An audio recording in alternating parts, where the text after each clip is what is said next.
When we look back on this moment, in 20 years' time, let them say that this generation was the new Reconstruction generation. It was a rousing speech from newly minted South Australian Labor Premier Peter Malinauskas, celebrating a landslide win over Stephen Marshall's Liberal government. It's been an honour and a privilege to be your 46th Premier, and I wish you all the very best for the future. It's the first change of government anywhere in Australia since the pre-COVID days of 2018, when the now defeated Marshall first came to power.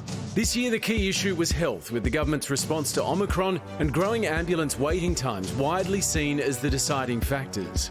It's not just me talking about ambulance ramping. It's every single person that works within our health system, and people are worried about it, and we've got a plan to address it. With the federal election right around the corner, everyone in Canberra was keeping a keen eye on last night's results. No government is perfect, and so there will be lessons from the campaign. Federal Labor was quick to claim the results as the start of a trend. It's a positive result for us federally. While the PM took a more apples and oranges line. This election was being fought on state issues. Federal election will be fought on federal issues. So is this an isolated incident or a sign of a bigger change on the way? Well, South Australia's Premier-elect Peter Malinauskas joins us now. Peter, congrats on the win. How are you feeling today? Well, thanks very much, Lisa. Look, both excited but also incredibly humbled. It's a big deal when the people of our beautiful state decide to place their confidence in a new government, and I'm very humbled by it, and myself and my family are very, very grateful for the support that we've received. Well, today the Federal Finance Minister Simon Birmingham said your campaign misled voters. Given the Electoral Commission forced you to remove an ad claiming that ambulance ramping was worse than ever, does he have a point? Well, what every South Australian knows, Lisa, is that ambulance ramping has gone completely out of control here in South Australia over the course of the last 4 years, to the extent now that when people call 000, there's a very real proposition that the ambulance is not going to roll up on time. And no matter what technicalities the Liberal Party try to point to, the simple fact is South Australians want a better future for our health system. They want to know that when they're in their time of need, they're going to be looked after. And we've got a big job to do in that regard, and it's a task that I'm very much looking forward to addressing as quickly as possible. Hey, Peter, I don't think it was just the Liberal Party pointing to technicalities. The Electoral Commission said the ad was inaccurate and misleading. Why did you need to do that if South Australians could see there was a problem anyway? Look, the simple fact is that ambulance ramping has increased by 485% over the life of this government. When people called 000 4 years ago, 85% of the time the ambulance rolled up on time. In the first 2 weeks of this year, that had collapsed to 33%. And that's got people very worried.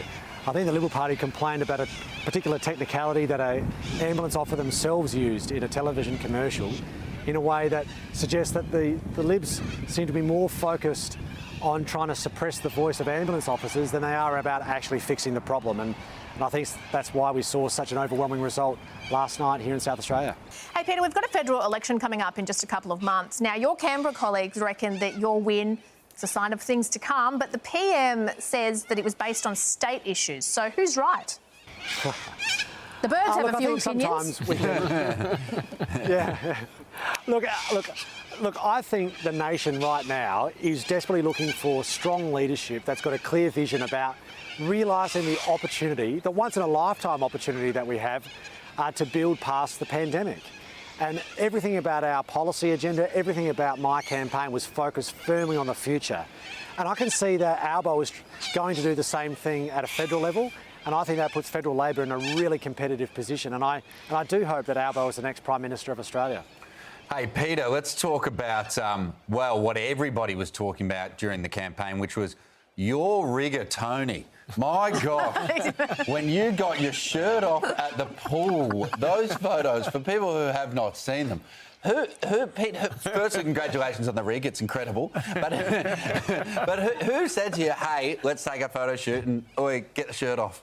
Look, I don't think it's incredible at all, to be honest. I think, politicians, it's all about context. But what we were doing, right, was we were at the Aquatic Centre making a whole brand new announcement, right, and about a brand new investment in a pool. And there was a whole group of us there. We all jumped in you were the pool, making an and, announcement, as you but it do. wasn't about the pool, Pete. Loud and clear. No, it was. But look, I can promise you, like, you're welcome to give me as much grief as you like. Mate, I'm not giving you because if grief. come up I'm with something looking. new- I used No. to have a body that was almost like that, and wow. No, because I say to people, if there's someone who can come up with a new quip or a new crack, I'm keen. I'll buy them a six-pack because my mates have been having an absolute field day. I mean, for the speaking of last six-packs, I've seen those last photos. 6 weeks. I've got nowhere to go here. OK, Peter, don't worry, you don't have to. I'm going to save you. Peter Malinauskas, thanks so much for your time and congrats once again. Thanks heaps, guys. I really appreciate it, and good luck for the rest of the year ahead. Cheers. That was a very unconvincing explanation, wasn't it? He decided to do a press conference in a pool, but please don't take any photos of my six-pack over here, ladies and gentlemen.